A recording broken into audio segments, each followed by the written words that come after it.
Alors, mince, pourquoi je ne vois plus? Je n'arrive pas à arrêter de partager, je suis désolée. Ah voilà, je trouve l'endroit où ça se passe, c'est bon. Bonjour à toutes et à tous. Je me présente, donc je suis Marine Lecausanette. Je travaille pour le festival Travelling, et je suis donc en compagnie, de plusieurs personnes. Mais voilà, donc déjà désolée, je prends un peu mes marques là sur la technique. Une fois que ça sera bon, ça ira. Donc voilà, je m'appelle Marine Lecausanette, je travaille pour le festival Travelling. Et en fait, le festival Travelling cette année, comme vous le savez, ne se passe pas en salle de cinéma, mais on a décidé de continuer et de proposer une version, en ligne du festival. Donc on vous propose, des projections, des rencontres, heu, voilà, et on propose également des choses, des projections et des ateliers et des rencontres aux enfants, de l'Ille-et-Vilaine, dans le cadre, des écoles et aussi, aux structures jeunesse. Voilà, tout ce qu'on propose, actuellement. Heu, cette rencontre se tient dans le cadre de la section mutation numérique du festival. On est habitué à vous retrouver, dans des grandes salles de cinéma pour cette section-là, ou sinon devant avec des casques de réalité virtuelle. Mais cette fois, voilà, ça se passe en ligne. On est très heureux quand même de pouvoir vous retrouver. Hem, Cette rencontre en fait, la section mutation numérique, on l'imagine en fait pour permettre de découvrir, de faire découvrir au public, des nouveaux formats, des nouveaux usages. Donc ça nous semblait assez judicieux de proposer une rencontre comme celle-ci aujourd'hui, dans le cadre de cette section. Et pour la préparer donc, on a demandé à Benoît Labourdette, de nous aider à mettre tout ça en place. Et je vais le laisser du coup prendre la main et nous présenter, les différents intervenants et intervenantes de cette rencontre. Bonjour, merci Marine. Bonjour à toutes et à tous. Nous sommes en direct à la fois sur Zoom et sur Twitch, sur YouTube et sur Facebook, n'est-ce pas Marine? C'est ça. Et donc, vous nous écoutez peut-être en direct et donc vous pourrez sur ces réseaux, pendant la rencontre, indiquer vos questions qui seront, notées par Marine et auxquelles nous répondrons collectivement, à la fin. Et si vous nous regardez, en différé, eh ben, bienvenue. J'espère que cette rencontre, qui est de nature professionnelle, mais qui est ouverte à tout public, vous intéressera et vous inspirera. Alors, je fais rapidement la présentation du sujet, la présentation des intervenants et une courte introduction pour que vous compreniez les objectifs de cette rencontre. Alors, le titre de la rencontre, c'est «Le cinéma et les festivals à l'heure du confinement, des innovations inspirantes». Eh bien oui, depuis 1 an maintenant, depuis mars 2020, la société française voilà, a subi un certain nombre de difficultés pour son action publique, hein, dans le domaine public, pour recevoir du public dans des lieux. Donc, il a fallu repenser, réinventer des choses. Il y a 4 professionnels qui vont vous partager leurs expériences, leurs innovations, et surtout ce qu'ils en ont appris, c'est-à-dire comment on peut inventer pour le futur à partir de cette situation qui était imprévisible au départ. Moi, je suis Benoît Labourdette, je suis cinéaste, pédagogue et expert, comme on dit, dans le champ des nouveaux médias et de l'innovation culturelle, pour le dire très vite. Et donc, nous avons 4 intervenants. Nous commencerons par Pierre Emmanuel Le Goff, qui est directeur général de la 25e heure. Nous commencerons avec lui. Il vous donnera les détails de qu'est-ce que propose la 25e heure comme solution innovante aujourd'hui et demain. Puis Fabienne Wipf, qui est la directrice du Festival européen du film court de Brest, qui a dû se réinventer du fait du confinement. Nous écouterons ensuite Stéphanie Jaunet, qui est la coordinatrice du projet cinéma au Théâtre national de Bretagne, qui s'est aussi réinventée dans ses pratiques, et vous verrez que ces personnes sont liées entre elles par différents types d'actions. Et enfin, nous terminerons avec Fabien Gaffé, qui est le directeur des programmes du Forum des images à Paris, où là aussi, il y a eu beaucoup de réinventions. Alors, je me permets une courte introduction et ensuite, nous commencerons avec vous, Pierre-Emmanuel Le Goff.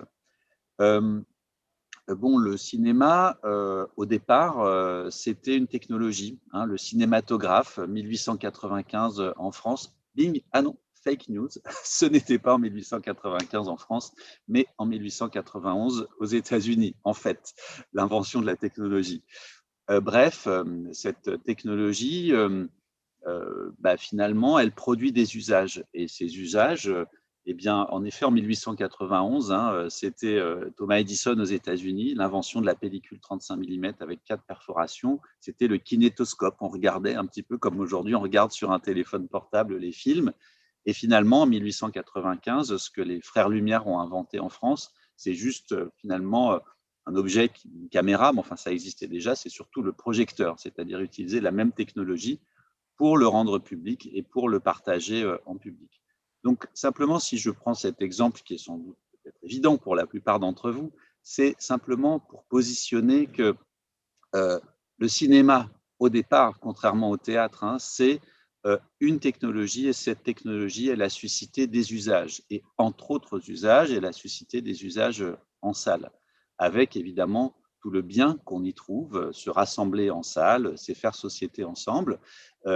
Et faire société ensemble, eh bien, c'est fabriquer la démocratie, hein, simplement, par nos manières d'être ensemble. Donc, c'est pour ça que c'est titre personnel, je trouve que la salle de cinéma est un lieu essentiel. Et justement, ce dont on va parler là, eh bien, c'est comment elle se réinvente peut-être à l'aune de ces choses imprévisibles. Ces choses imprévisibles, c'est-à-dire le fait qu'on a été obligé de rester chez nous et que les lieux culturels, dont les salles de cinéma, hein, mais pas seulement les salles de cinéma, même si là, on va être centré sur les salles de cinéma, sur les pratiques cinématographiques, de diffusion cinématographique aujourd'hui, mais le fait que les lieux aient été fermés, eh bien, ça a amené tout le monde finalement à repenser de nouveaux usages à l'aune des nouvelles technologies et notamment de la technologie qu'on est en train d'employer en ce moment, c'est-à-dire le live via Internet et le différé aussi via Internet. Donc, finalement, on est toujours dans l'essence de l'innovation. L'innovation, c'est quoi? C'est une nouvelle technologie qui peut produire des nouveaux usages qu'on doit inventer tout le temps. Et il me semble que là, on a été forcé à l'invention. Moi, ce qui m'intéresse, c'est ce que je veux positionner comme objectif de cette rencontre, c'est comment ce que chacun on a fait pour innover peut nous amener aussi à repenser à l'aune de l'existence et de la présence de ces technologies parmi nous, au-delà de se dire est-ce qu'il y aura d'autres confinements, etc. On n'en sait strictement rien hein, de qu'est-ce qui va se passer demain dans la manière dont le politique gère les éventuelles crises, qu'elles soient climatiques, de santé, etc. Donc ça, on ne peut pas savoir. Mais par contre, ce qu'on sait, c'est qu'on a ces technologies, on a quelque part des nouveaux pinceaux dans la palette et il y a cette question de la relation au public. Qui est le public? euh, Pourquoi les gens viennent? Qu'est-ce qu'ils viennent faire? Quelle position on leur donne? Et comment le lieu de diffusion finalement se réinvente et quelque part s'ouvre, devient peut-être plus pluridisciplinaire. On parle beaucoup de tiers-lieux, c'est-à-dire de lieux qui font des choses différentes, qui vont être complémentaires, qui sont en fait une façon de repenser aussi la relation entre l'institution, on va dire, et le public. Ce sont des choses qui touchent aussi à ce qu'on appelle les droits culturels, hein, c'est-à-dire quelle place finalement on donne à l'autre dans le projet culturel auquel on lui propose de participer. Donc voilà, permettons-nous de rêver, d'imaginer, d'innover. Voilà. Alors, à vous la parole, Pierre-Emmanuel Le Goff, pour la 25e heure. Oui, merci beaucoup pour votre introduction, Benoît. Je pense que j'ai été invité effectivement en tant que fondateur de la 25e heure, puisqu'on est un dispositif innovant qui s'est mis en place l'an dernier, assez rapidement, puisque dès le mois de février, pour vous faire un rapide historique, on s'est retrouvé dans une situation où on se rendait compte de l'impact que pouvait avoir le Covid sur notamment le réseau culturel chinois, italien dans un premier temps, donc qui amenait à la fermeture de ces lieux d'accès à la culture. Et nous, il s'avère que justement, on avait un projet de film qui devait sortir le 1er avril, qui est sur une forme de tiers-lieu, qui était sur un documentaire sur les grands voisins, une forme d'utopie contemporaine à Paris. Et il était daté au 1er avril. Et pour nous, en entendant les avis des scientifiques à l'époque, dès le mois de février, il nous semblait assez évident, malheureusement, que la pandémie n'allait pas se limiter et s'arrêter à la frontière italo-française notamment, et qu'on allait sans doute être impacté et avoir les mêmes conséquences à la fois sanitaires et sur le tissu économique, et donc sur le tissu culturel, et que donc on allait se retrouver dans une situation où on n'allait sans doute pas pouvoir sortir notre film dans les conditions prévues, c'est-à-dire avec beaucoup de séances débat. On espérait faire le plein, puisque d'ailleurs on avait déjà pas mal prévendu de places pour des avant-premières. On se disait, on va se retrouver dans une situation un peu bâtarde, entre guillemets, où les lieux culturels vont fonctionner sur un piston et vont se retrouver avec 50-60% de jauge en moins. Donc comment faire dans ces cas-là pour réussir à aller capter ce public qui va être empêché d'avoir accès finalement à ces événements de séances rencontres, puisqu'on fait beaucoup de séances de rencontres autour de documentaires en général et en particulier autour de ce film, qui parle donc de démocratie participative, etc., et de penser un peu le monde d'après. Et donc, dès le mois de février, on s'est dit, est-ce qu'on n'a pas des technologies à l'heure actuelle auxquelles on commençait déjà à réfléchir, notamment sur la partie intervention à distance de réalisateurs, qui avait aussi cette vertu de permettre de limiter l'impact carbone, accessoirement, puisque ça m'était arrivé d'aller à l'autre bout du monde pour présenter des films dans les festivals de films environnementaux en consommant 3 fois mon quota carbone annuel en un aller-retour pour intervenir 3 quarts d'heure devant un public et parler des vertus du film que j'avais réalisé. Donc, il y avait une forme d'aberration. Et donc, voilà, il y avait cette brique technologique de la visioconférence qui me paraissait un élément intéressant pour à la fois faire des économies finalement aux exploitants, aux distributeurs, et peut-être dégager plus de temps aux réalisateurs pour à la fois pouvoir faire des interventions qui prenaient moins de temps et avoir un impact carbone moindre et peut-être un budget pour ces interventions. Donc, il y avait quelque chose sur lequel on était en train de réfléchir. Le fait d'aller sur le territoire Internet, c'était aussi quelque chose qu'on avait mis en place depuis un bon moment avec une plateforme VOD pour nos propres films. Et on était en train de réfléchir à comment utiliser aussi Internet au-delà de la visioconférence, mais sur une forme de réinvention de la plateforme. On n'avait pas acté complètement les choses. Et puis donc, arrive le mois de février, on se dit, comment aller chercher ce public empêché. Et c'est là où on a mis en place en fait un système qu'on a appelé la salle virtuelle. Voilà, il fallait trouver un terme. On s'est dit, les salles de cinéma sont fermées, on va la réouvrir en ligne. Comment on va les appeler? On va les appeler des salles virtuelles. C'est-à-dire qu'on va essayer de retrouver toutes les caractéristiques d'un lieu culturel, et en particulier d'une salle de cinéma. Et ces caractéristiques, en fait, elles sont assez simples à synthétiser. C'est un lieu de diffusion où on partage en commun une expérience cinématographique. Le lieu est fermé, nous on le réouvre en virtuel, mais le commun aussi de l'expérience cinématographique, c'est le fait d'être en simultané en train de consommer un programme culturel. Et donc cette simultanéité, on l'a gardée en faisant des séances en ligne, donc à horaire fixe. Donc on partage l'événement en commun. On fait vraiment un événement dans le sens où aussi il y a une rencontre avec les équipes de films la plupart du temps à l'issue de la séance. Donc là encore, on fait un débat en commun et on construit une réflexion commune.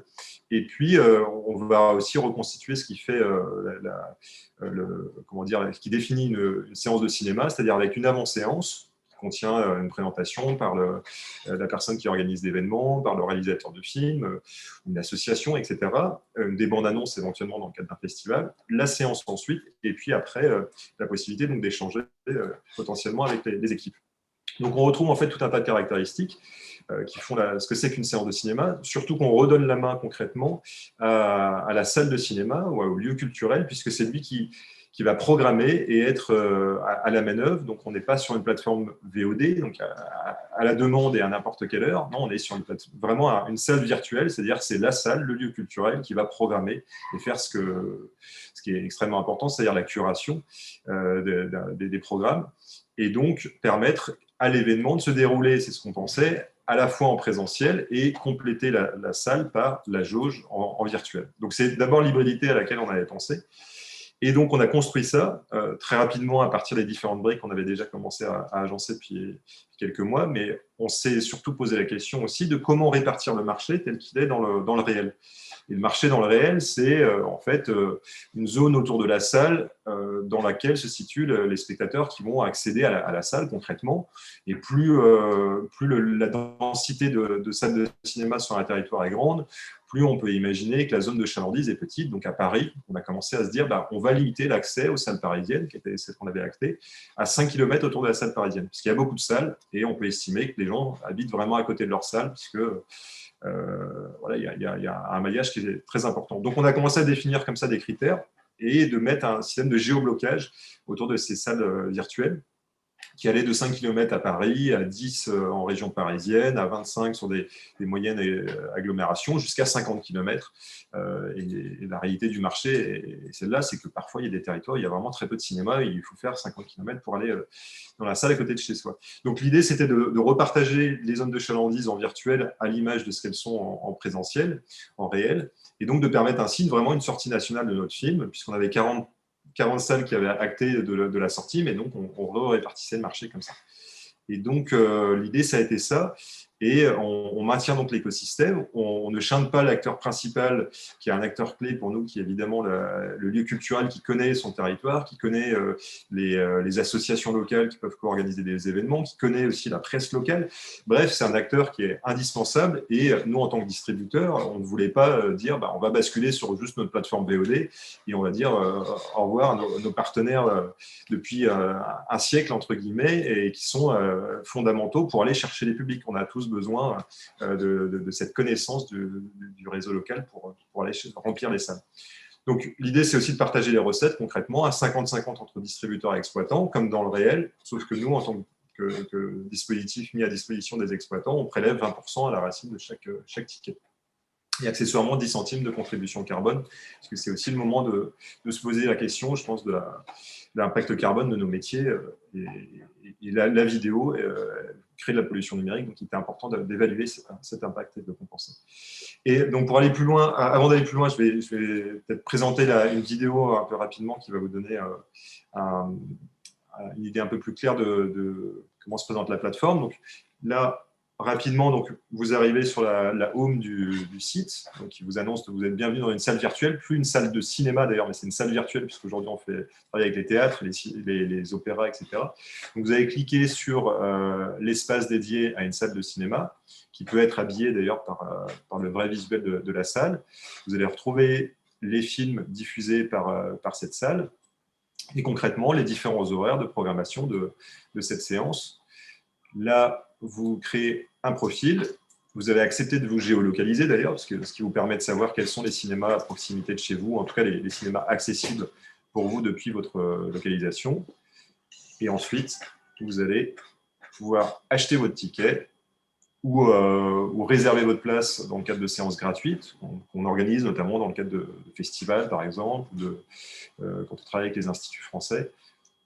Et une fois qu'on a réservé le ticket, concrètement, on peut accéder à la salle, enfin, le jour J à ce moment-là plutôt. Enfin, on peut acheter son ticket quelques minutes avant d'y aller. Là, il y a un décompte sous l'écran, donc, puisque la séance se lance à un horaire fixe. Aujourd'hui, on a quand même 30 minutes de battement, c'est-à-dire on peut faire une pause et puis revenir 30 minutes plus tard pour accéder à sa séance. Donc la lumière s'éteint dans la salle, on passe en plein écran, il y a un décompte, l'avant-séance plutôt se lance. Et pendant cette avant-séance, on va pouvoir retrouver ou des courts-métrages ou une présentation, là en l'occurrence par le directeur d'une salle de cinéma qui annonçait un peu le programme de la semaine et surtout la séance qui était en l'occurrence le film Papicha. Mais on peut aussi avoir donc des courts-métrages. L'agence du court notamment nous fournit des courts-métrages toutes les semaines. Et donc la séance se lance ensuite, enfin le film se lance. Ensuite, à la fin du film, pendant le film, on peut faire apparaître ou non d'ailleurs des commentaires du public éventuellement. Ça, c'est dans le cadre de séances scolaires, on a eu des demandes pour permettre cette interactivité même pendant le visionnage du film. Et au moment du générique, à la fin du générique, se lance la partie débat et où là on retrouve Sarah Chazelle de Jour de Fête qui animait cette séance avec les 3 actrices principales du film Papicha. Et donc, grâce à l'interface de chat située en haut à gauche de l'écran, on peut poser ses questions sous un pseudo et les réponses sont données par les intervenants. Donc, voilà concrètement comment ça se passe. Et donc, c'est un modèle économique qu'on a lancé concrètement. Alors, on l'a annoncé le 15 en hybride, donc c'était en complément de la salle de cinéma en présentiel. Et en réalité, après avoir lancé le communiqué de presse, quelques heures plus tard, Édouard Philippe annonçait la fermeture des lieux culturels. Donc, on s'est empressé de retirer notre communiqué de presse et de le modifier en annonçant non pas qu'on allait utiliser notre dispositif comme un dispositif de complément à la salle de cinéma, mais plutôt comme un dispositif, en l'occurrence de remplacement pendant la période de fermeture des salles. Et à partir de là, on a été récupérer les unes après les autres les différentes salles qui programmaient le film le 1er avril. Donc, on a commencé d'abord par l'avant-première qui a eu lieu, je crois, le 22 mars, où en l'occurrence, on a vendu, je crois, autour de 350 tickets pour une jauge initiale de la salle qui était autour de 180 places, je crois. C'était au Luminor. Donc là, on s'est tout de suite dit, en fait, il se passe quelque chose déjà. C'est-à-dire qu'on a vendu plus de tickets en salle virtuelle qu'on aurait pu le faire pour cette avant-première en présentiel. Et donc, il y a effectivement un engouement du public pour mettre le même prix. Enfin, l'idée, c'était de partir sur à peu près le même prix qu'un ticket normal. On était sur 5 € et 6 € avec une intervention. L'euro supplémentaire permettant de rémunérer l'intervenant. Et donc, on s'est rendu compte que le public adhérait à cette idée de verser à peu près le montant équivalent à un ticket normal et que cet argent allait permettre justement de soutenir l'activité de ces lieux culturels et permettre à la fois de garder ce lien, cette programmation et puis accessoirement de faire remonter des recettes. Donc, à partir de là, la machine s'est un peu mise en branle et on a eu la presse qui s'est un peu emballée avec le travail de notre attaché de presse. D'autres exploitants qui ont fini par être convaincus du dispositif et de fil en aiguille, on arrivait à étendre l'exploitation du film. Et en parallèle, notamment au niveau de notre syndicat, on a convaincu assez rapidement d'autres distributeurs, puisqu'on voyait que la crise sanitaire allait avoir un impact quand même sur plusieurs semaines. Enfin, il y a eu un confinement qui s'est régulièrement rallongé. Et donc, à ce moment-là, d'autres distributeurs ont franchi le pas et fait une sortie nationale aussi de leurs films. Et on a pu à chaque fois aller récupérer d'autres salles qui étaient convaincues par ces nouveaux distributeurs, etc. Et donc, rapidement, pour faire un bilan avec presque un an de recul, puisque donc on a lancé la plateforme le 18 mars, enfin officiellement, et donc on doit être à un peu plus de 10 mois d'exploitation. Aujourd'hui, on travaille avec un peu plus de 400 lieux culturels, donc qui sont aussi des théâtres. Je pense au TNB, par exemple. Naturellement, on s'est retrouvé à se poser la question de diffuser des pièces ou du spectacle vivant. Donc, on l'a fait notamment avec le TNB, avec une pièce de Valérie Emregen qui a été rediffusée. C'était une captation qui était rediffusée. Donc là, ce n'était pas du live stream, mais c'était déjà un premier pas. On l'a fait avec le Forum des images aussi, avec Zai Zai Zai Zai. Et donc, naturellement, on a commencé aussi à avoir des demandes de théâtre uniquement. Ensuite, on a travaillé avec des concerts. Donc, on a fait du live streaming de concerts. En fait, on se rendait compte que notre modèle pouvait être compatible avec d'autres types de lieux de diffusion. Et donc, aujourd'hui, on travaille aussi avec plus de 100 distributeurs. Et ce qui est intéressant, c'est qu'on a commencé avec les distributeurs de notre syndicat, donc le SDI, puis au fur et à mesure, ça a été des distributeurs du DIR, et puis finalement, même des structures comme Studio Canal ou Wild Bunch, qui étaient sollicités en réalité par ou des festivals ou des exploitants. Et donc, l'écosystème s'est peu à peu et assez rapidement finalement reconstruit. Et avec ce qui était intéressant d'ailleurs, des négociations qui ont évolué sur potentiellement, est-ce qu'il est possible d'avoir une géologue un peu plus grande sur un film de patrimoine, une zone d'accessibilité donc plus importante. Et donc, ça a été une nouvelle manière de faire ces négociations, ce qui était vraiment intéressant. Et donc, aujourd'hui, on a réuni aussi plus de 600 films, enfin 600 programmes culturels. Ça va assez vite, puisqu'il y a un effet un peu boule de neige qui se met en place. Et on travaille aussi avec les festivals, donc notamment le festival Travelling. On a fait une 40aine de festivals. Et la solution est aussi particulièrement adaptée aux festivals qui souvent organisent des séances débat. Et donc, ça fonctionne. Il y a vraiment un intérêt pour le dispositif. Et nous, l'idée, c'est aussi évidemment de revenir à ce qu'on voulait faire, c'est-à-dire de l'hybride. Donc, on l'a refait pour le mois du doc avec Beaubourg et puis 10 salles qui étaient connectées en présentiel en simultané. Et c'est peut-être là-dessus que je vais terminer ma présentation, puisque pour nous, justement, l'hybride qui était notre volonté de départ est vraiment un élément qui va être, à mon sens, déterminant et un vrai outil qui va pouvoir permettre aux lieux culturels au sens large de reprendre leur activité peut-être plus rapidement en allant chercher ces publics qui, peut-être pour des raisons sanitaires, ne seront pas vaccinés. Et on parle de passeport sanitaire, etc. Donc, de facto, ils seront empêchés d'aller en salle pour des raisons sanitaires. Et il y aura une sorte de clivage qui se créera entre ceux qui ont un passeport sanitaire et pas les autres. Donc, l'idée, c'est de leur permettre au même moment d'assister à des séances débat depuis chez eux et d'y participer. Et puis, je pense aux millions de spectateurs qui sont 365 jours par an empêchés. Et ces spectateurs-là, dont on parle finalement trop peu, même s'il y a des grandes déclarations sur la nécessité de travailler sur l'inclusion. Ces populations, c'est les personnes en situation de handicap moteur, les sourds et malentendants, les aveugles, les personnes en hôpitaux, en EHPAD, en prison, ou les personnes qui n'ont juste pas de lieu culturel à proximité de chez eux. Ces millions de spectateurs, je pense que l'outil va pouvoir leur permettre d'avoir ce droit à l'accès culturel dont vous parliez tout à l'heure, Benoît, et donc à la fois être plus inclusif dans cet accueil de ce public-là, leur donner le droit à la parole aussi au moment du débat, et puis permettre en plus, finalement, aux salles de cinéma et aux lieux culturels en général, d'aller chercher ces publics qui étaient trop souvent oubliés pour simplement des raisons même économiques. À un moment donné, faire une séance spécialement pour les sourds et malentendants avec un débat, ça coûte cher. Et on peut comprendre que ce soit un frein. Et là où l'apport de la salle virtuelle va permettre justement de le faire beaucoup plus systématiquement, surtout qu'on peut le faire en partageant l'événement sur plusieurs lieux qui peuvent prendre en charge donc le sous-titrage, par exemple, ou le lieu d'inscription du débat. Donc, je vais finir. J'espère que je ne suis pas trop long. Je n'ai pas regardé le timing. Là, je pense que vous avez terminé. Après, on pourra revenir sur les questions. Ça fait 15 minutes et c'est bien qu'on ait du temps pour les questions après. Bien sûr. Je vais juste vous montrer donc, ce qu'on a fait en hybride, parce que pour nous, c'est non. Ouais, mais là, on n'a vraiment pas le temps du coup. Ouais. Peut-être tout à l'heure où on en mettra le lien. Voilà.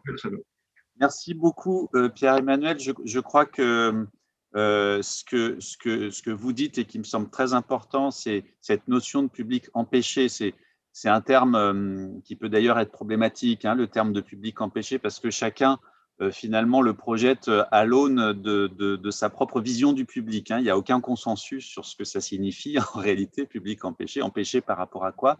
Mais sur cette question de l'accessibilité, peut-être plus que l'inclusion, c'est vrai que les plateformes, on nous le dit, les plateformes et les grosses plateformes de streaming, SVOD, permettent justement de toucher des publics qui n'ont pas accès aux salles de cinéma. Et là, je trouve que votre approche finalement de relier la salle de cinéma à ses usages, c'est-à-dire à ces publics qui ne peuvent pas s'y rendre, me semble que c'est extrêmement pertinent dans la complémentarité finalement que vous avez su inventer.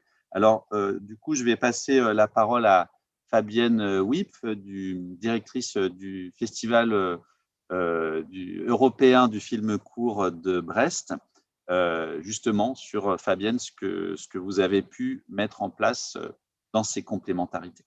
Oui. Je rebondis tout de suite sur ce qui vient de se dire, puisque on a évidemment été guidé par cette question des publics d'abord, puisque nous sommes un festival de cinéma. Donc, je commence par poser ça. Notre finalité, c'est de projeter des films en salle de cinéma, c'est l'expérience collective, c'est le grand écran, c'est le cinéma. Avant de parler de tout le reste, parce que je sais qu'il y a des fois un peu de tension sur ces sujets, donc on parle bien de ça. Et on s'adapte en fonction de la situation, de l'année et puis aussi des usages des spectateurs. En tout cas, c'est vrai que nous, on a à Brest une tradition importante et ancienne de diversification des publics, d'élargissement, de travail avec des publics dits empêchés.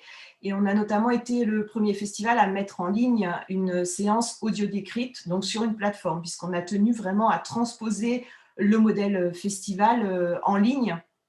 Donc, c'était très important pour nous qu'on retrouve dans la forme en ligne ce qui fait festival. Donc, évidemment, les films, a commencé par ça. Donc, nous, on a donc vécu une expérience de plateforme, sachant qu'on avait un important volume de films, puisqu'on avait 200 films. Mais tout l'enjeu à travers cette transposition, c'était vraiment de faire festival, donc de garder les différentes composantes, évidemment voir les films, mais aussi rencontrer leurs auteurs, rencontrer les équipes, pouvoir avoir des données sur leur genèse, leur conception, pouvoir éventuellement les rencontrer, alors dans un cadre plus ou moins restreint. Juste pour l'histoire de Brest, donc nous on était partis sur une édition en réel, puisque le festival a lieu en novembre, tout était prêt, la conférence de presse était calée, et donc c'était le jeudi à 11h, et on avait envisagé quelques éléments, peut-être en ligne, mais c'était pas sûr. Et l'annonce est tombée le mercredi soir. On ne s'y attendait pas du tout. Donc, c'était le 2e confinement. On n'était pas du tout dans cette optique-là. Donc, ça a été un peu le branle-bas de combat avec une réunion de crise le jeudi matin en disant, bon voilà, qu'est-ce qu'on annonce à la conférence de presse? Qu'est-ce qu'on fait? Et le festival avait lieu 10 jours plus tard. Donc, on a fait le choix d'une transposition complète de l'événement en ligne, avec donc ce guide qui était voilà, vraiment que les gens aient le sentiment de participer à un événement et qu'on ne soit pas juste dans je vais sur la plateforme et je vois des films. Donc, il y a 2 aspects là-dedans. Évidemment, l'aspect public d'abord, donc la possibilité d'avoir accès aux œuvres, mais aussi, comme je le disais, d'avoir des compléments d'information sur les films. Donc, à l'époque, d'ailleurs, je ne connaissais pas la 25e heure. Donc, nous, on a fait le choix de tous les contacter et de leur demander des petites vidéos, donc préenregistrées, qui étaient disponibles à la carte. Il y avait pas de... On a étudié aussi les différentes possibilités. On n'a pas fait le choix de séances à heure fixe, parce qu'on avait fait cette expérience sur la fête du cours et ce n'était pas adapté pour nous. Donc, pour nous, c'était vraiment un système de programme disponible sur l'ensemble des dates du festival, et avec des compléments d'infos, donc des présentations de programmes par les membres de l'équipe, des interviews de réalisateurs, des éléments, une séance audio décrite par exemple, des éléments qui allaient venir compléter cette formule. La difficulté de base a été, on a été assez surpris d'ailleurs, on a eu beaucoup de réactions et de questionnements sur le fait qu'on propose une formule payante. Pour nous, un festival de cinéma, c'est payant, une entrée en salle, c'est payant, c'est aussi une source de recettes, mais ce n'était pas une idée acquise, et c'est vrai que j'ai eu beaucoup de questions sur mais pourquoi c'est payant? En fait, moi, je ne m'étais pas posé la question dans l'autre sens, mais en tout cas, voilà, j'ai senti qu'il y avait un point de discussion possible à cet endroit. Donc, vraiment, nous, on avait un système d'accès à des séances, donc des séances d'1h15 à 1h30 qui comprenaient entre 6 et 10 films, grosso modo, au moment où on le souhaitait, avec également quelque chose qui a très bien fonctionné et que je trouve intéressant pour la suite, une possibilité d'offrir un programme. Donc, on a eu par exemple des usages nouveaux qui sont je suis à Brest, je connais très bien ce festival, j'en parle depuis des années à mes cousins et mes amis de Marseille, et bien cette année, je vais leur offrir ce programme sur les îles, qui était un programme phare parce que je l'ai beaucoup aimé, ou je vais leur indiquer ce film de la compétition qui m'a beaucoup plu. Et donc, pour une somme très modique, puisque le programme, l'entrée était à 3,50 €, on a vu beaucoup de gens faire cadeau à des amis, à des collègues et faire découvrir l'événement. Donc, évidemment, il y avait aussi une grande souplesse d'utilisation, là où, quand on est en vrai, il faut attraper la séance de 20h, attraper la séance de 18h, avoir une place aussi, parce que même si on a des très grandes salles à Brest, on a beaucoup de public. Évidemment, tout devenait souple et possible. Donc, les gens qui travaillaient plus tard, les gens qui ont des enfants, qui démarraient plus tard. Donc, parmi les retours qu'on a eu nombreux, de spectateurs fidèles du festival, donc j'y reviendrai, mais vraiment, je tiens à le redire, on parle vraiment de spectateurs du cinéma, et moi, je suis tout à fait convaincue que le jour où on n'a pas la formule, même si on maintient la formule en ligne, les gens reviendront vers la salle. Donc, on a vraiment des spectateurs du festival qui aiment ça et qui se sont contentés de la formule, mais en tout cas, parmi les retours, nombreux, on a vu beaucoup plus de films. Donc, on a quand même eu ce retour intéressant, et en tout cas que je note dans les bilans. On a pu, grâce à cette formule, visionner bien davantage de films qu'on ne le fait en vrai, et notamment chez des spectateurs fidèles qui ont un pass, etc. Donc, la formule pass, chez nous, a très, très bien fonctionné. On avait fait 2 passes, un pass général et un pass ciblé famille sur ces programmes-là, moins cher. Donc ça, évidemment, voilà, c'était l'expérience familiale, et d'une certaine manière, on retrouvait un petit collectif à la maison sur le canapé, mais quand même, les gens se sont réunis, et notamment dans les usages qu'on n'avait pas forcément prévus.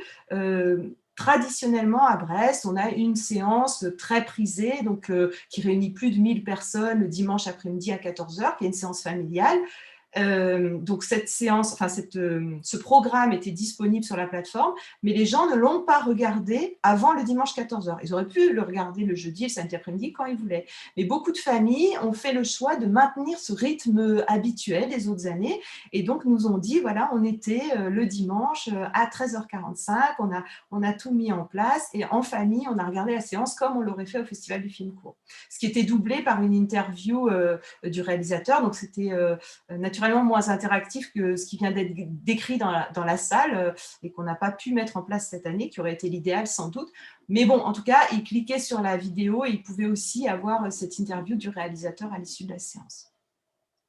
Je fais très court pour la partie publique, on verra les questions, mais en tout cas, voilà, moi, je vois vraiment qu'il y a des pistes intéressantes pour la suite, et qui, pour moi, encore une fois, complètent l'usage de la salle de cinéma, et dont c'est la finalité. Enfin, encore une fois, nous, le but, c'est d'amener les gens en salle à vivre l'expérience du cinéma sur grand écran, à vivre l'expérience collective.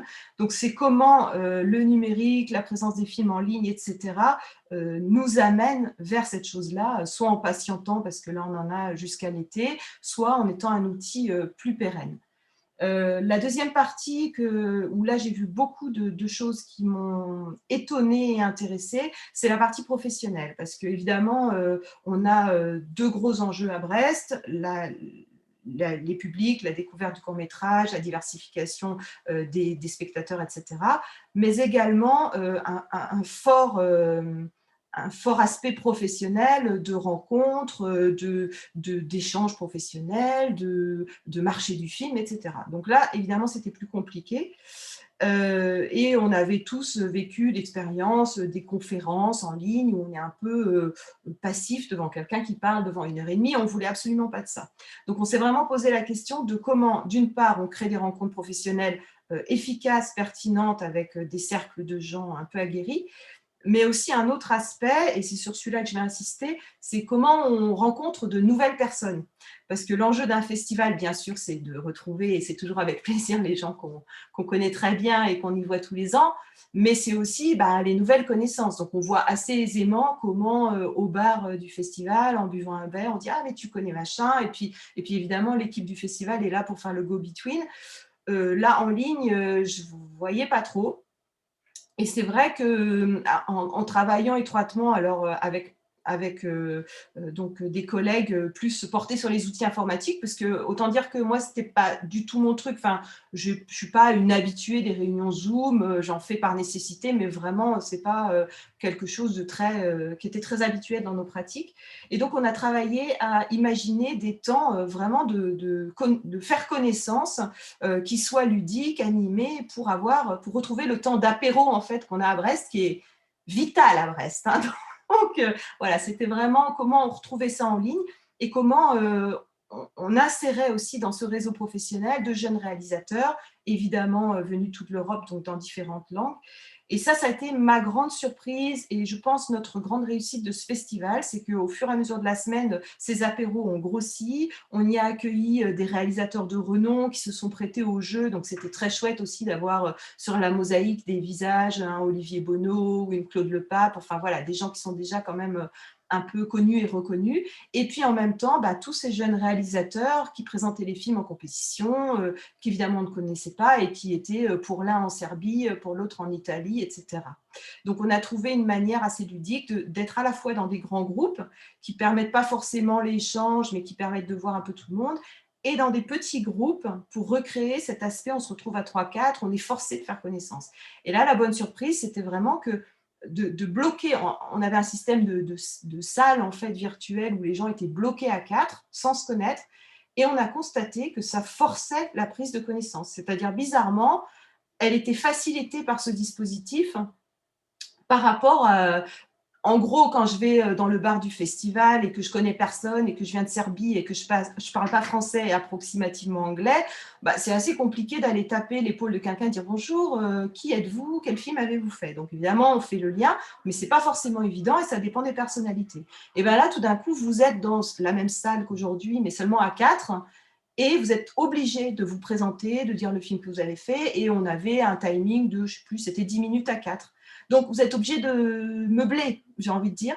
Et ça a créé des échanges extraordinaires et des rencontres vraiment de gens qui, désormais, sont en contact, se sont échangés des scénarios. Enfin, voilà. Donc, ça a été vraiment, pour moi, une grande surprise.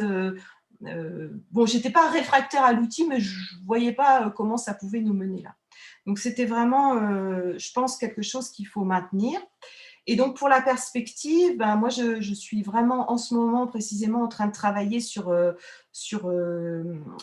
la forme que pourrait prendre un festival mixte, parce que Covid ou pas Covid, donc on est en novembre, donc on peut espérer quand même qu'en novembre, on réouvrira les salles et j'espère dans d'excellentes conditions. Néanmoins, je pense que ces usages ont vraiment ouvert des pistes nouvelles.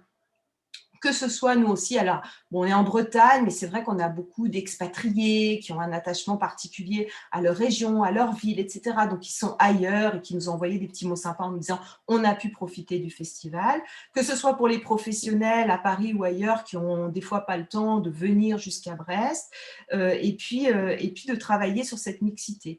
Mais encore une fois, l'enjeu vraiment, c'est de trouver comment faire cette mixité pour qu'elle soit pertinente, qu'elle soit au bon endroit. Évidemment, je ne l'ai pas dit, je le redis, dans le respect des œuvres, des auteurs, donc trouver vraiment un système intéressant. Il ne s'agit pas de transposer en ligne n'importe comment pour des durées limitées. Il faut que ce soit vraiment en concertation avec les producteurs, avec les distributeurs et avec les chaînes de télé.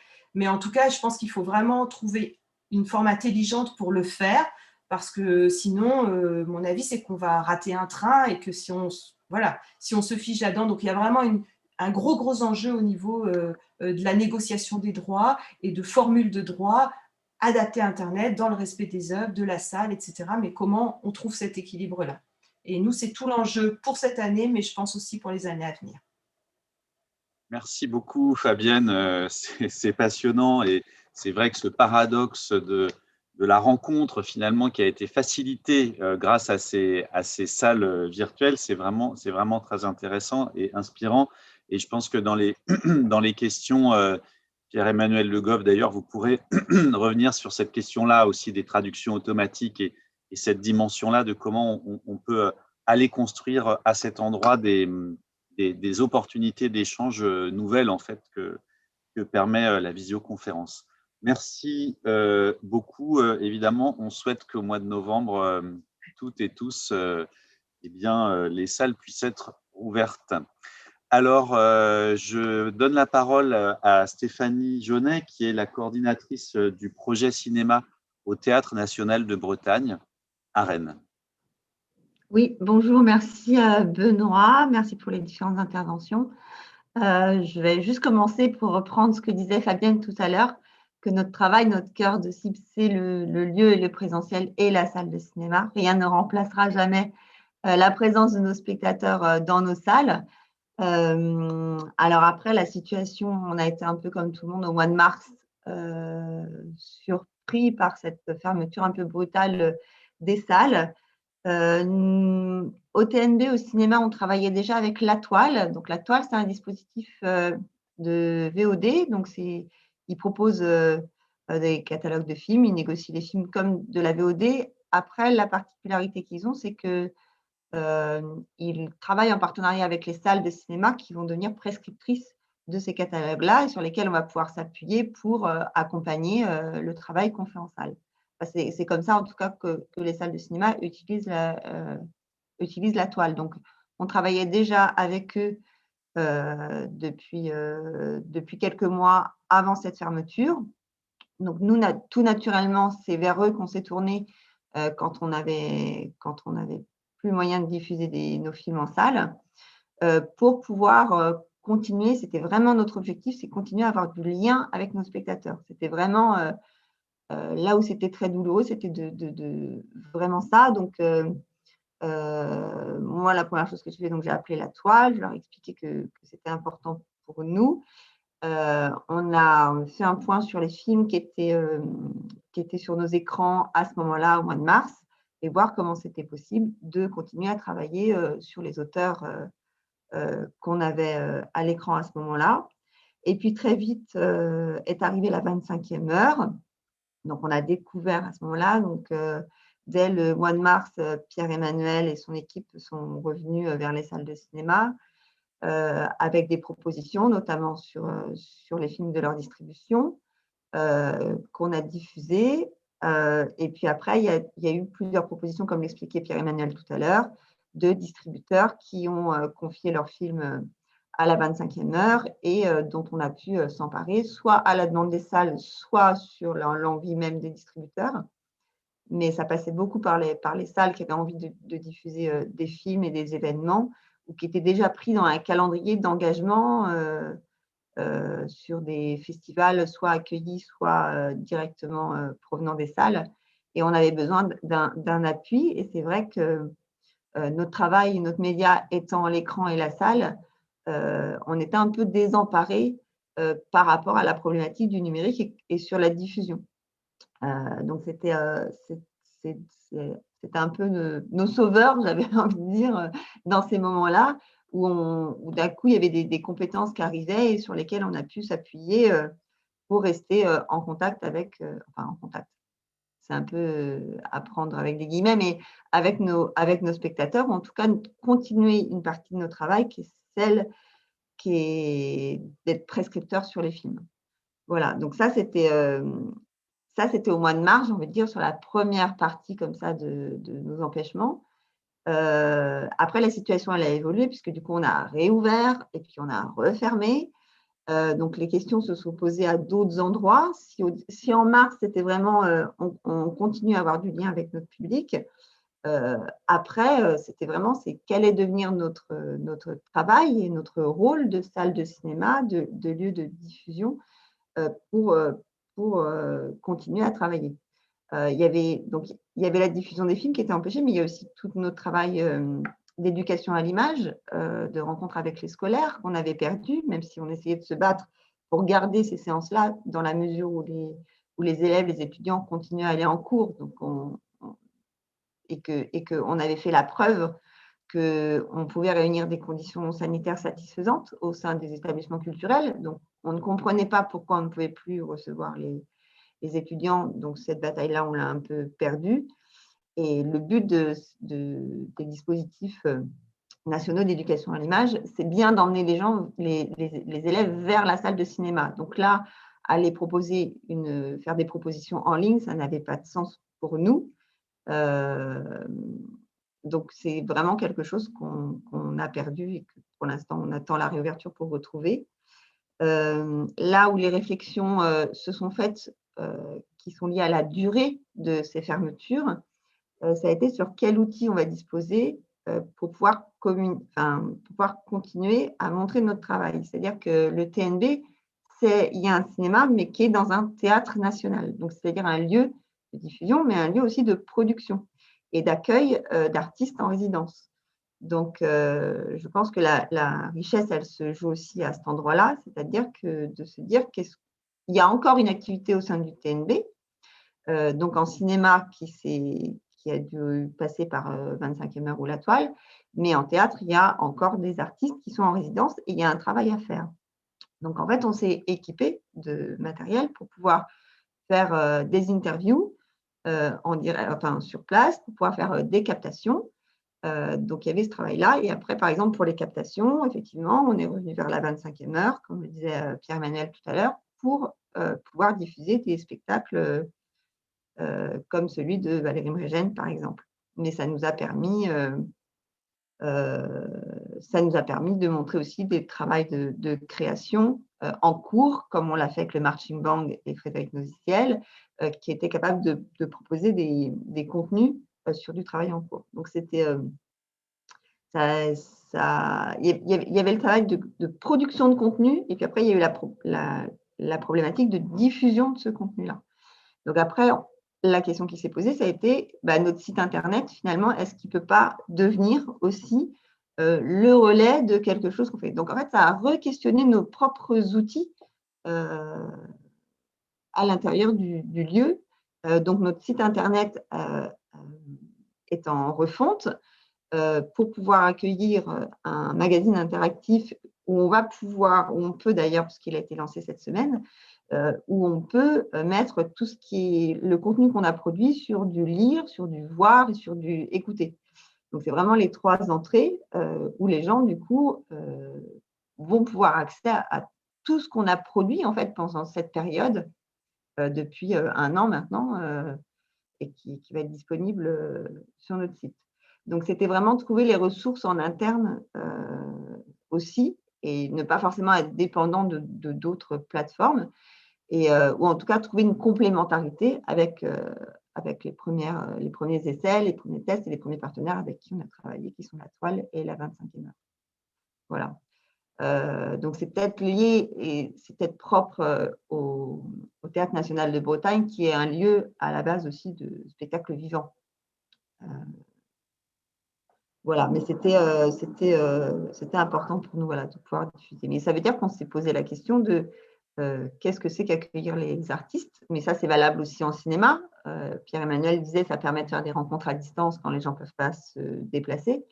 Mais la rencontre, elle se fait aussi pour nous par des podcasts, par des interviews, par des journaux de création, des choses comme ça. Et du coup, ça re-questionne, même quand les lieux seront ouverts, la façon dont on encadre et dont on accueille le travail en création et le travail des artistes. C'est-à-dire qu'un réalisateur, il nous livre un film, mais là où on avait tendance effectivement à diffuser du contenu et à faire des rencontres pour entendre la parole du réalisateur ou de la réalisatrice, là maintenant, on re-questionne cette place de l'artiste et on a envie aussi, même si c'était une envie qui existait déjà avant, là on s'en donne un peu plus moyen d'aller questionner en amont sur le travail en train de se faire en fait.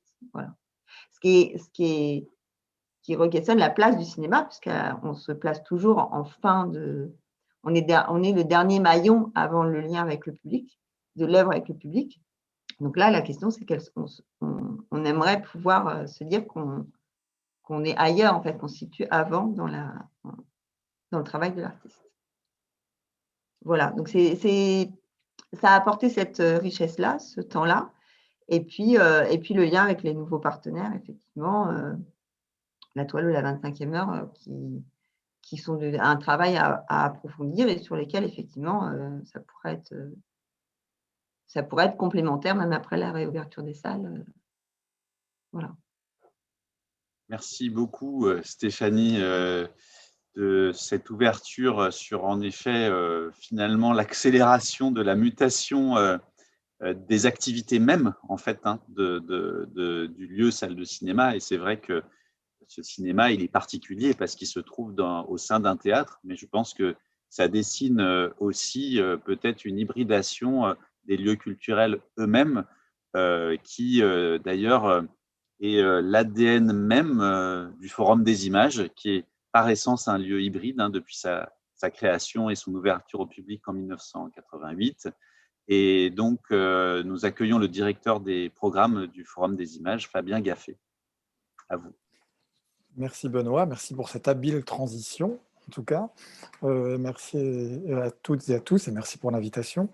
Alors très rapidement, ça va être difficile évidemment de faire un panorama complet de toutes les activités du Forum des images.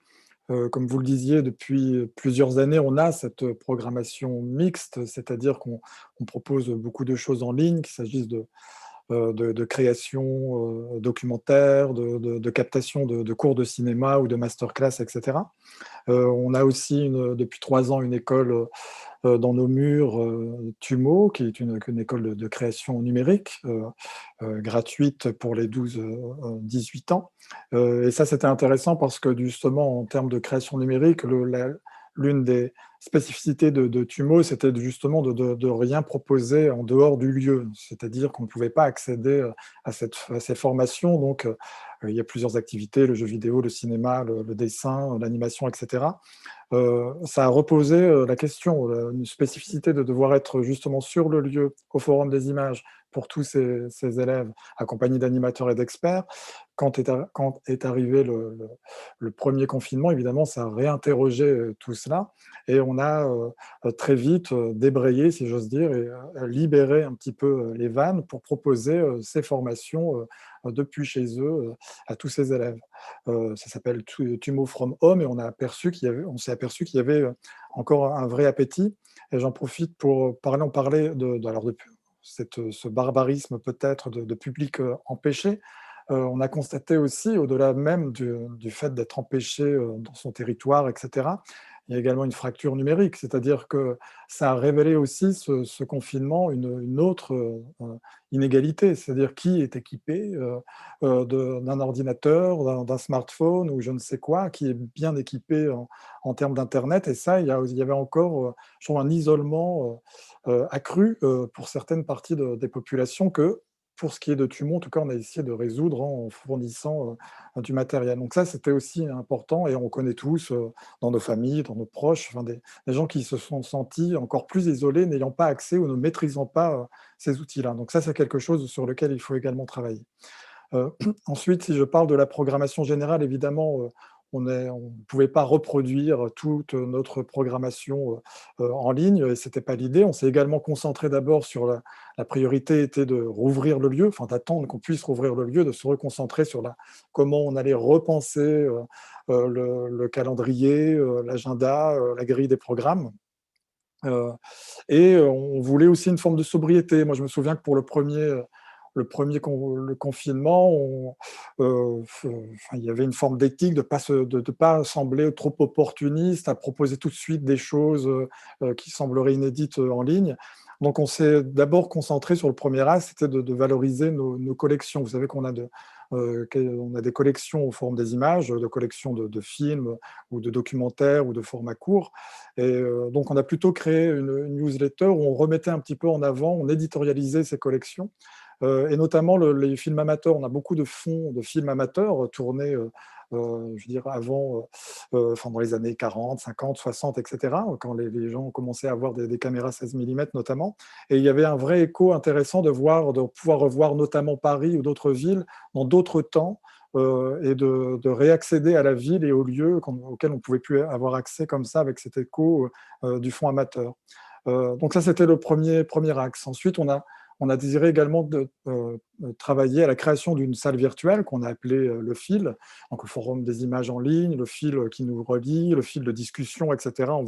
Donc on a renommé cette salle le fil. On a d'abord travaillé avec la 25e heure, en essayant de proposer diverses séances qui reflétaient un petit peu la diversité de notre programmation. Vous savez qu'au Forum des images, on a un programme qui s'appelle tous les 35 du mois, où on met en avant le 35 mm, et on a un festival qui s'appelle New Images sur la création et les mondes virtuels.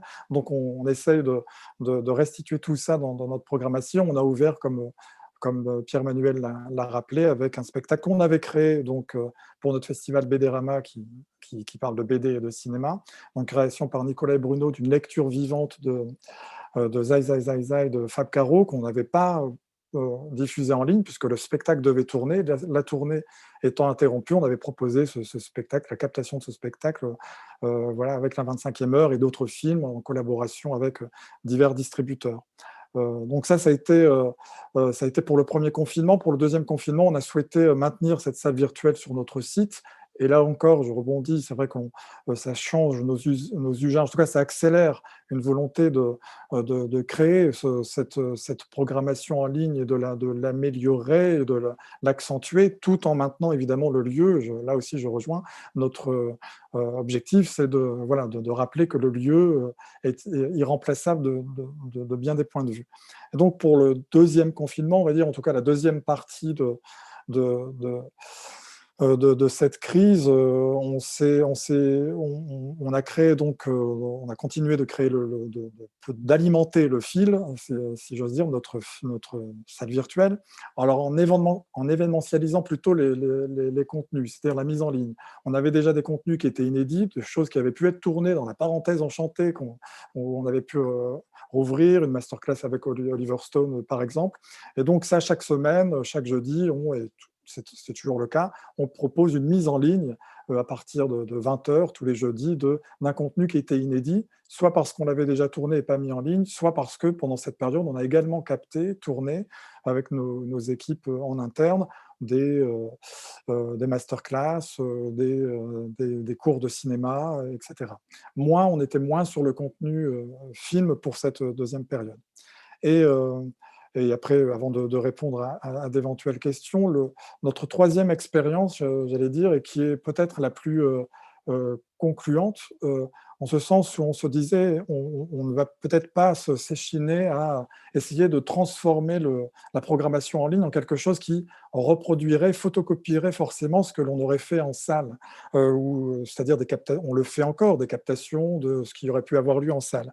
Et on s'est demandé, qu'est-ce qui pourrait, utilisons, on parlait, Benoît a débuté cette conversation et ce débat en parlant de la création d'une technique et comment on use de cette technique et comment on la transforme en quelque chose de différent. Et bien là, toute notre expérience a été changée depuis le mois de mars, comme on est en train de le faire ici, c'est-à-dire de voir les intérieurs des gens, cette nouvelle esthétique que l'on voit, de se parler à travers Zoom, c'est les premières phrases que l'on entend, est-ce que tu m'entends, est-ce que tu me vois, etc.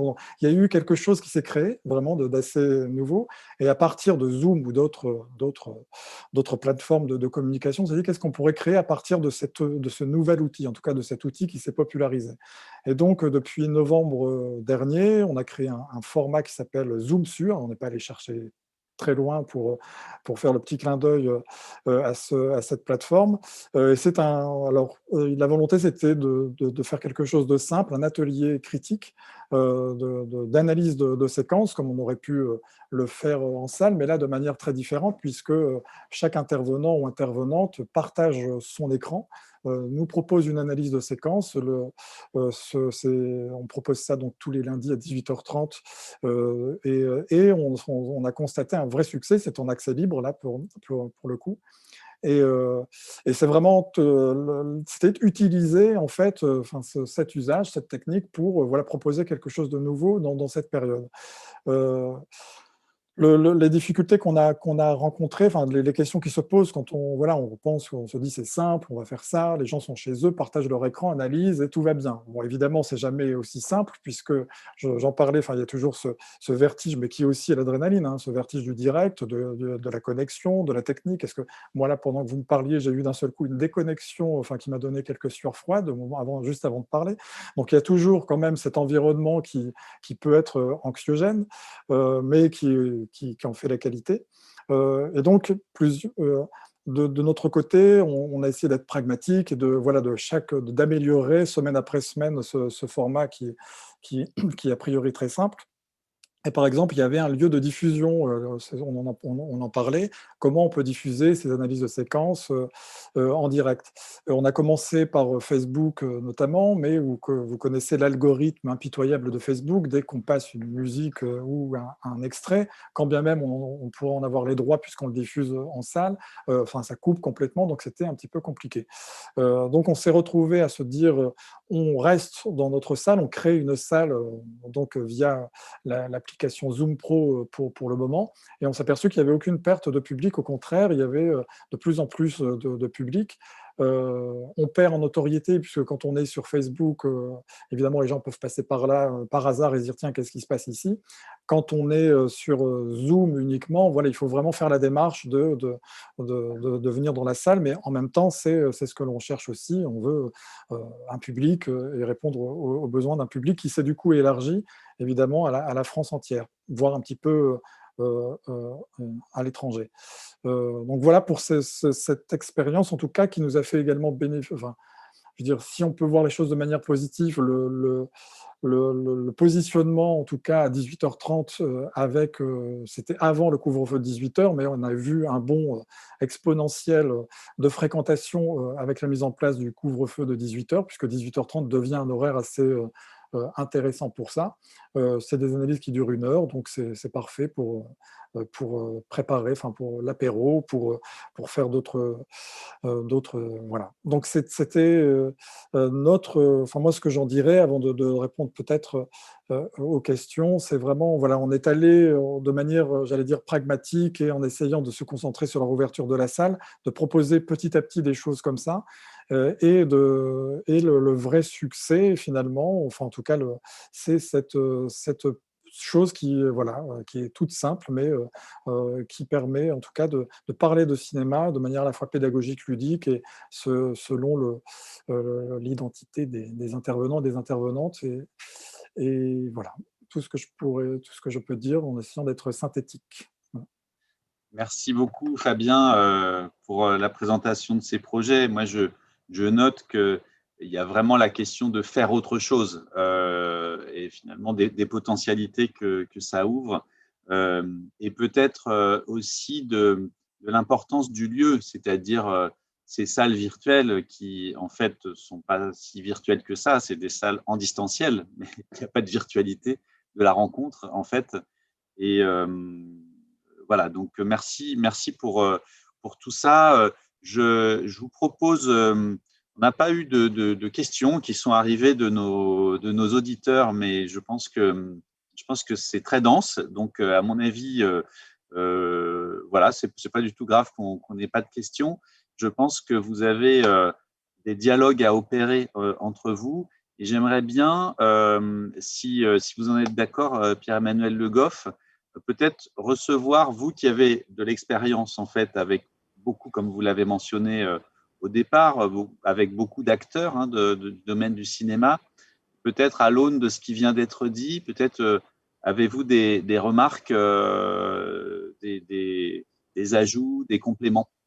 Du coup, j'en profite, je Oui. jump dans la question parce Oui. que je voulais demander à Pierre-Emmanuel, est-ce que du coup, avec le système 25e heure, est-ce qu'il y a les deux systèmes, c'est-à-dire la séance à heure fixe ou une séance à la carte sur 5 jours, par exemple? Je suis pas sûre d'avoir bien compris. Alors, qu'est-ce que vous entendez par une séance à la carte sur 5 jours, c'est-à-dire de la VOD? Oui, voilà. Enfin, que les gens puissent effectivement se faire leur séance à l'heure qu'ils le souhaitent, le jour qu'ils le souhaitent, sur une durée déterminée.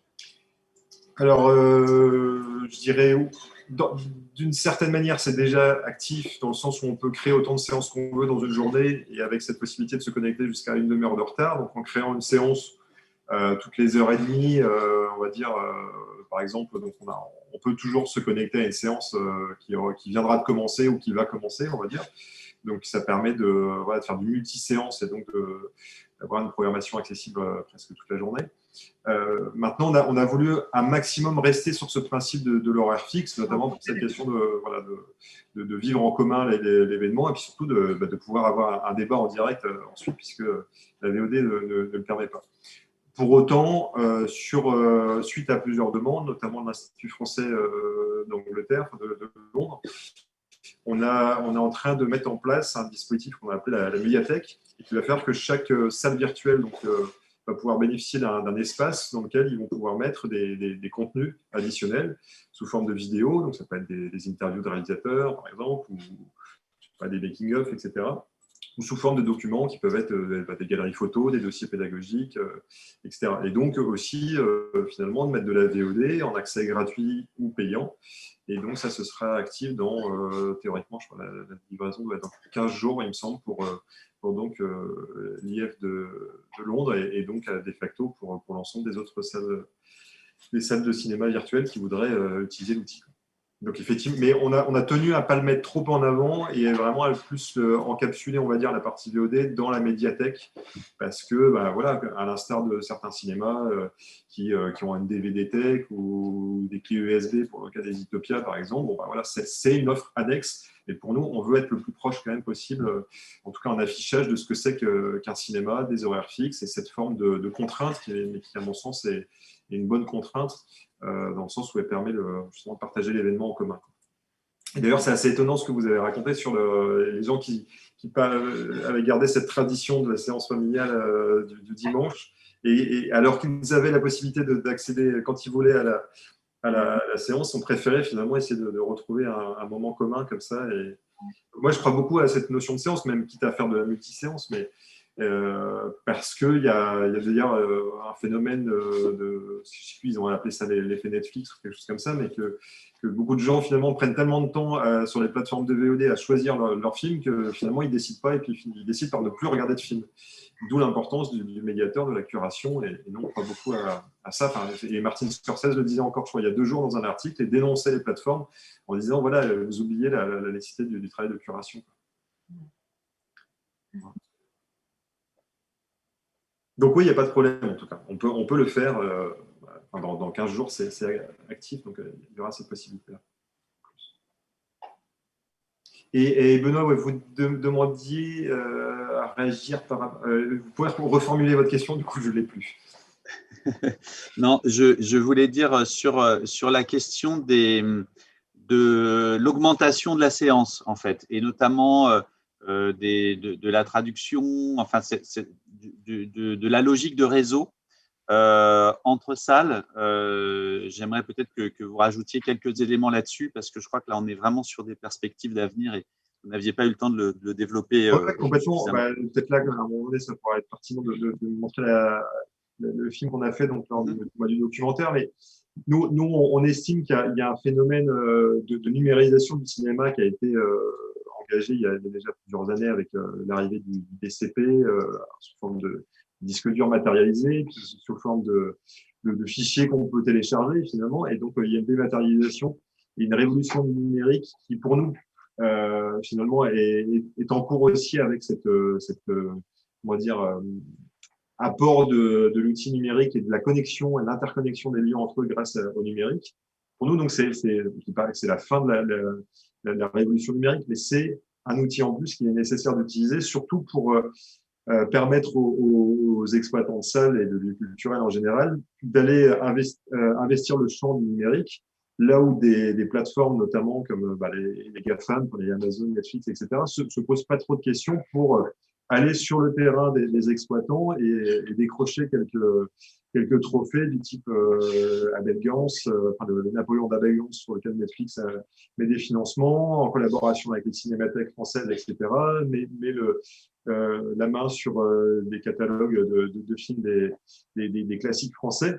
Et donc, je pense qu'aujourd'hui, les lieux culturels doivent accepter et se dire que le public, il faut aller le chercher aussi sur le digital et pas hésiter, on va dire, à aller titiller les plateformes sur leur terrain de jeu, entre guillemets, et surtout se fédérer. Parce que cette capacité qu'ont donc, et cette connaissance du terroir, je vais dire, des exploitants de salles, avec l'outil numérique, va leur permettre de générer des événements qui vont pouvoir être partagés par l'ensemble du maillage qu'on est en train de tisser avec notre mise en réseau de l'ensemble de ces 400 lieux culturels déjà à l'heure actuelle.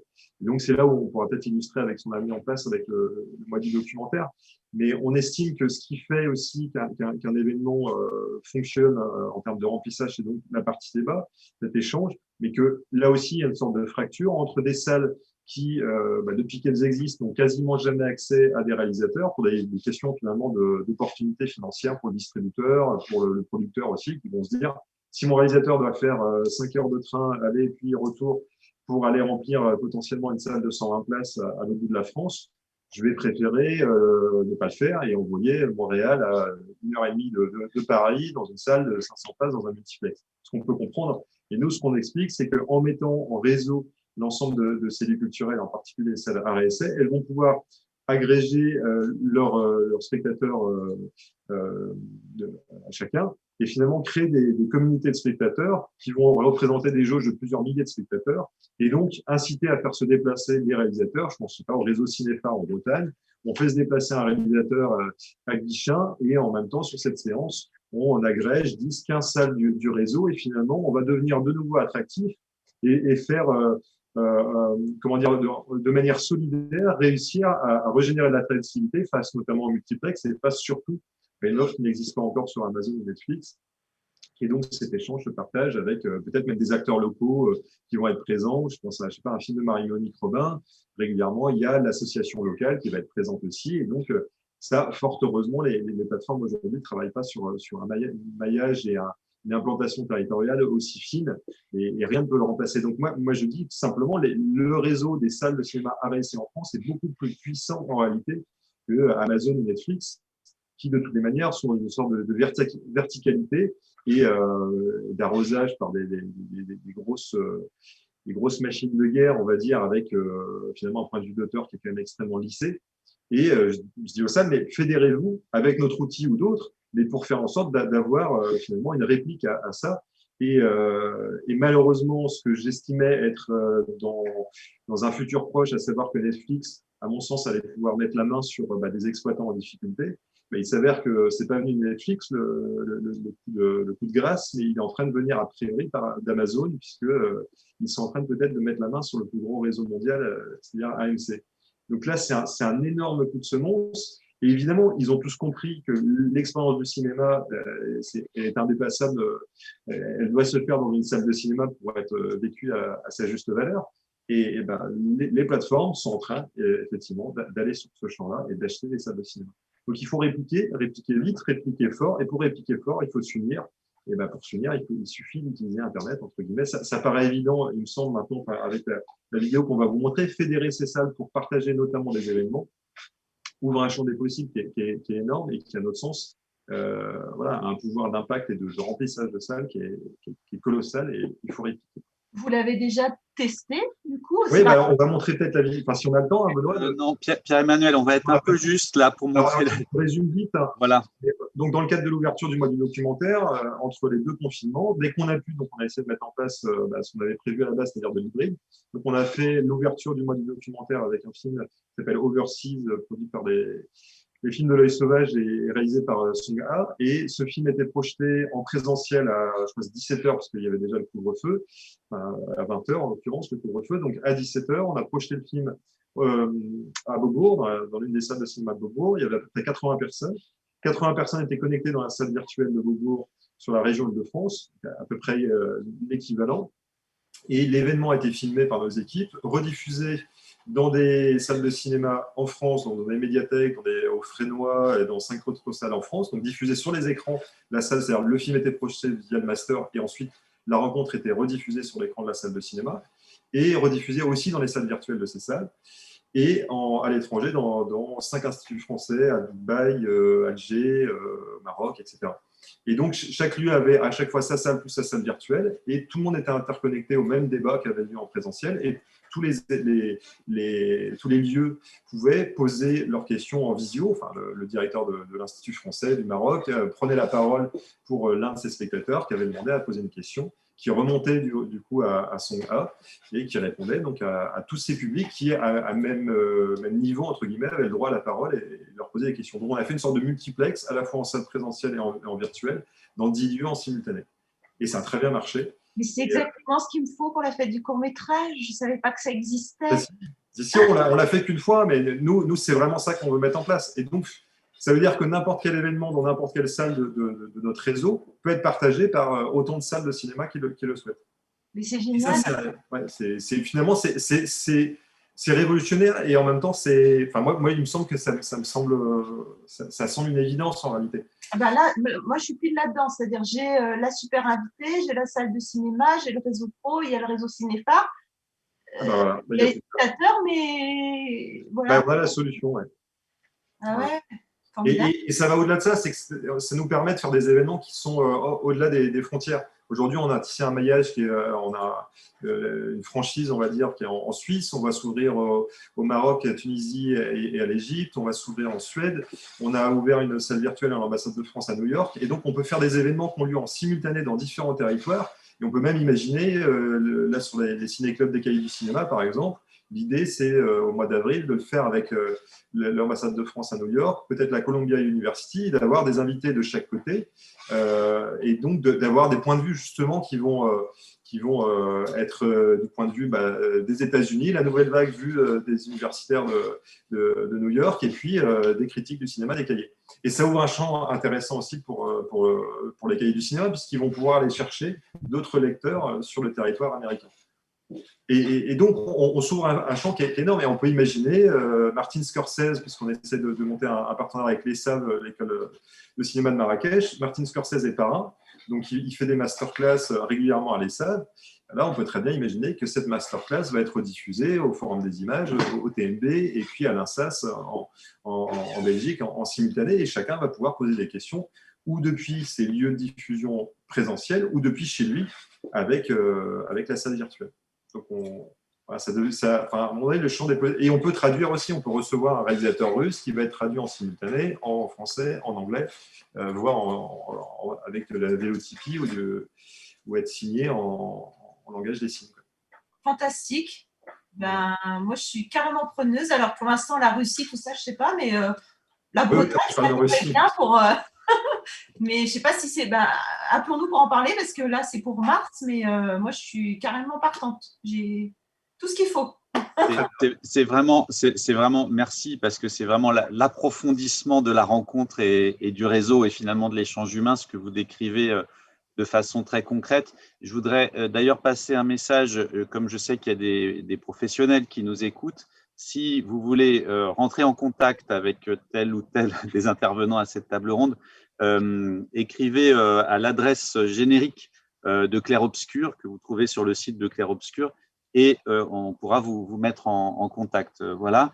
Je voudrais juste, ça répond à une des questions qui ont été posées, parce que les questions sont venues, juste revenir quelques instants sur cette question des propositions complémentaires, et notamment parce que finalement, au TNB, vous faites des propositions complémentaires, à Brest aussi, au Forum des images aussi, et à Clair Obscur, organisateur du Festival Travelling aussi.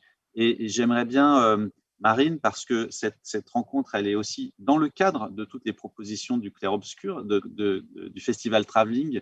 Elle est en elle-même l'un des avatars finalement de ce dont on est en train de parler, c'est-à-dire rajouter, augmenter le cinéma et augmenter les capacités d'échange avec les publics et entre professionnels. Est-ce que, Marine, vous pourriez rapidement nous donner un petit éclairage sur le plan média numérique du Festival Travelling lui-même, dans le cadre duquel nous sommes? Tout à fait. Effectivement, assez rapidement, quand on a vu que les salles, de toute façon, n'allaient pas pouvoir réouvrir pour le festival, on a pensé justement à des choses qui allaient être complémentaires à des séances virtuelles, parce qu'on savait très bien qu'on n'allait pas pouvoir avoir autant de séances que ce qu'on propose dans le cadre du festival. On est d'habitude à plus d'une centaine, si je ne me trompe pas, de séances, donc là, voilà, c'était impossible. Donc cette année...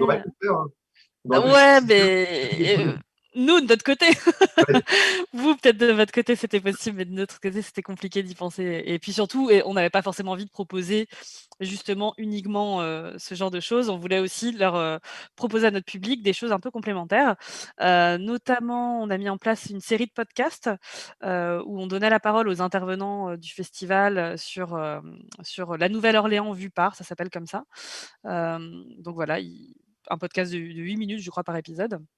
On a aussi des vidéos, des coulisses de la création, pardon. Donc c'est des artistes invités qui parlent de leur travail, voilà.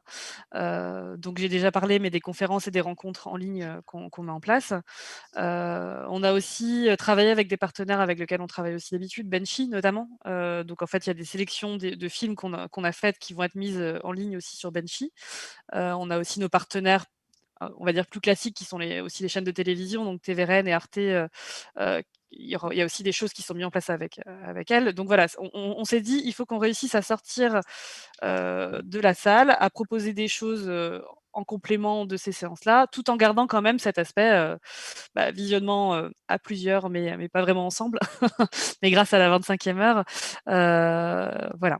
Donc on a aussi, pardon, je précise, on parlait aussi des publics dits empêchés tout à l'heure.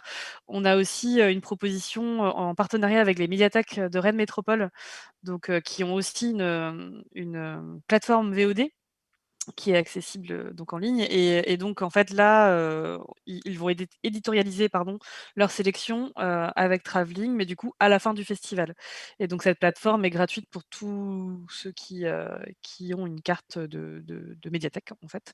Donc voilà, c'était un moyen de toucher aussi des publics différents et d'amener aussi peut-être nos publics sur des propositions annexes. Voilà. Merci beaucoup, Marine.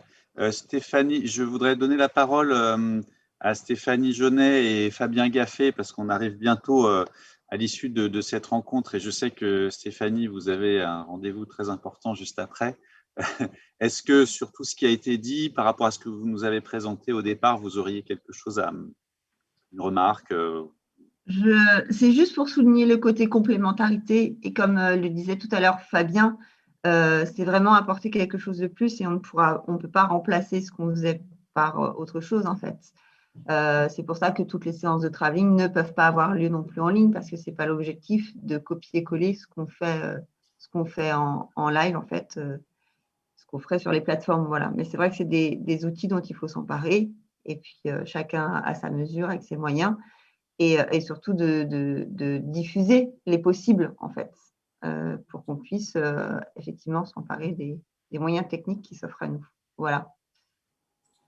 Donc, merci pour ces rencontres. Merci à tout le monde pour vos retours et vos expériences. Merci beaucoup, Stéphanie. Fabien, est-ce que vous voulez compléter ? Oui, non. Moi, je me dis que l'important, enfin, toutes ces expériences permettent d'élargir le public. Enfin, c'est ce que je veux, d'avoir de nouvelles expériences et d'élargir un public, évidemment, national et international, pourquoi pas. Mais et c'est pas, ça ne remplacera. Voilà, faut pas être dans un discours trop, j'allais dire réactionnaire, mais c'est vrai que il y a des ambiances de folie parfois dans certaines séances au Forum des images ou ailleurs qui ne remplaceront pas ça. Mais je voulais rebondir sur autre chose parce que ça doit être souvent des allers-retours, ça, dans l'histoire du cinéma. On parlait du fait qu'Amazon, en effet, achète des salles en ce moment, donc ça a accéléré vraiment ce processus, de toute façon, de fréquentation de ces plateformes, de la manière dont ils financent et dont ils produisent des films.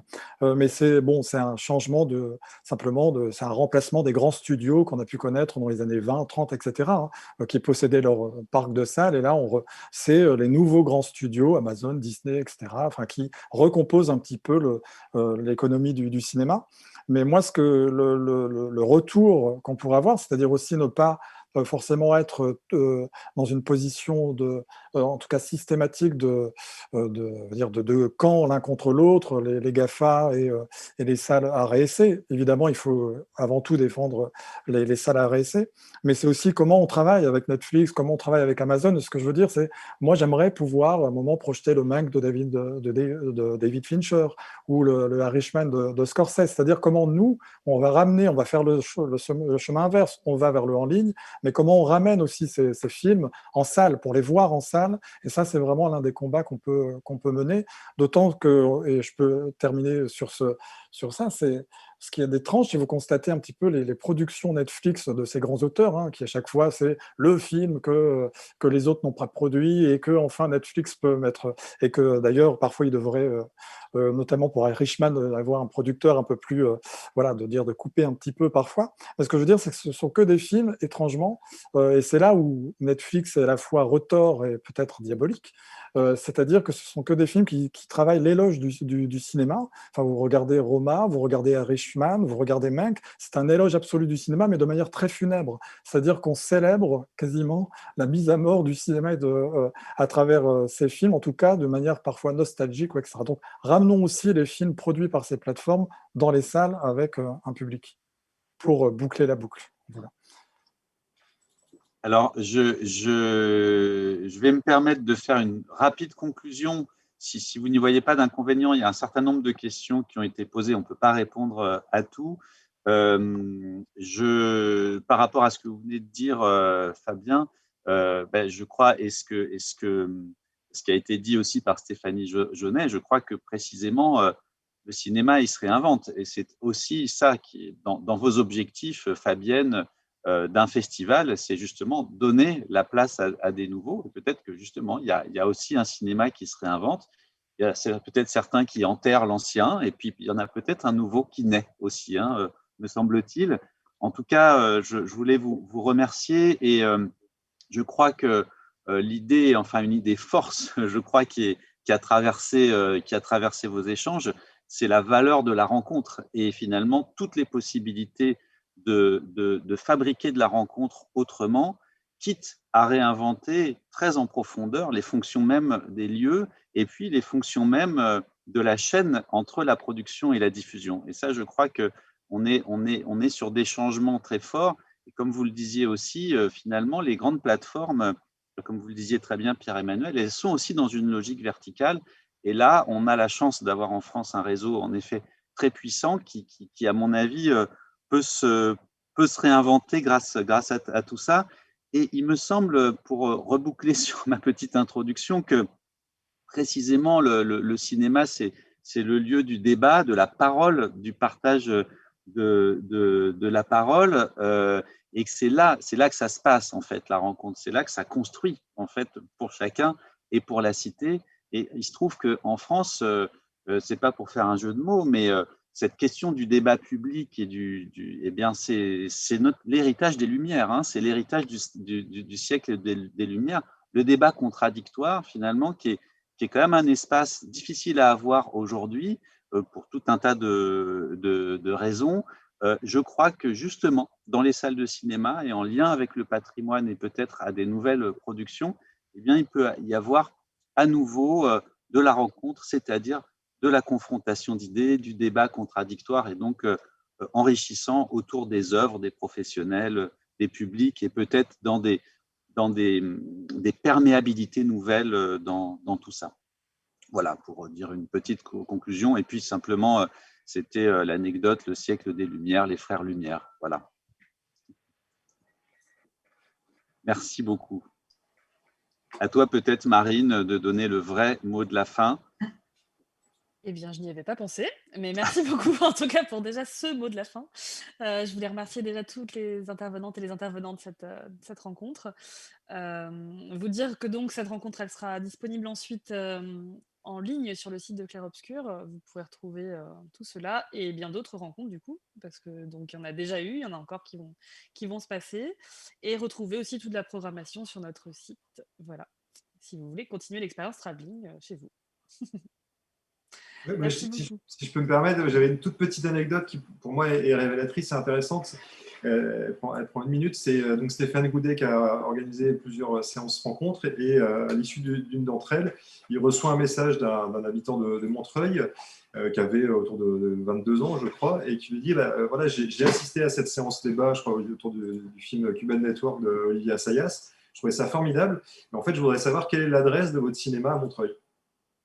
C'est-à-dire que c'était ce jeune de la génération X ou Y a découvert finalement l'existence d'une salle à réessai grâce à la séance que cette salle a fait en ligne.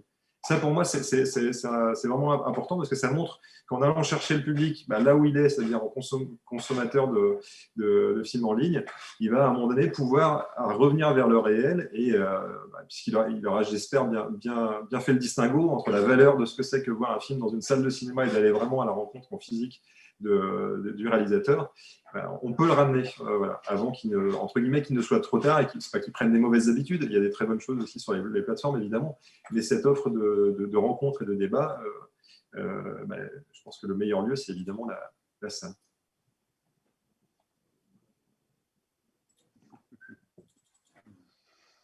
Alors, une dernière anecdote inverse.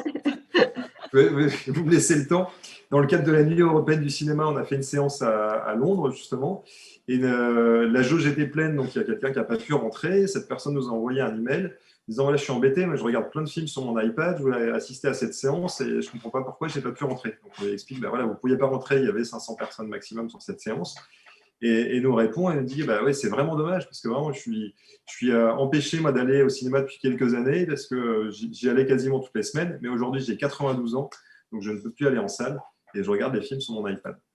Donc ça montre à l'inverse que les publics aussi âgés sont en fait de plus en plus aguerris à l'usage d'Internet, et même à 92 ans, on peut regarder des films en ligne. Merci pour cette Ce dernière sont plein anecdote. d'anecdotes. On sent qu'il en a plein d'autres. Ah oui. On a envie de les avoir, mais bon, il faut une fin à tout. Ouais. Alors, une toute dernière, c'est une toute dernière. Ça date de ce matin. On a réouvert la salle virtuelle du dernier cinéma érotique français, qui s'appelle le Beverley. Et donc, en diffusant un film qui s'appelle Une dernière fois de Olympe de G, donc un film porno féministe avec Brigitte Lay.